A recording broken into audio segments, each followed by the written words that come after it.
Pasars 16 je hibridni protivavionski samohodni artiljerijsko-raketni sistem kratkog dometa, koji je prvi put prikazan javnosti 2017. godine.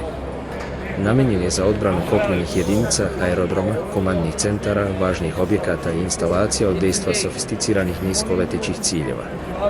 Efikasan je i za uništavanje ciljeva na zemlji i vodi. Izrađen je u Vojno-tehničkom institutu u saradnji sa nekoliko kompanija, među najznačajnijima je fabrika FAP, Jugoimport SDPR. Ovaj samohodni raketno-artiljerijski sistem djeluje Vojno-tehničkog instituta. Izradu hidraulike i završnu integraciju je izvršila firma Srbauto i to u rekordnom roku od 10 dana.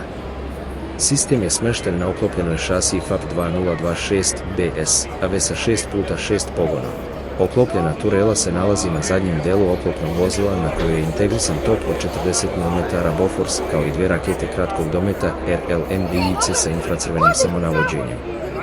Sistem se lako koristi kako u primarnoj upotrebi na ciljeve u vazduhu, tako i na ciljeve na zemlji. Izrada ovog sistema je namijenjena za trupnu vazduhoplovnu odbranu i zaštitu važnih objekta odnosno oblasti na zemlji.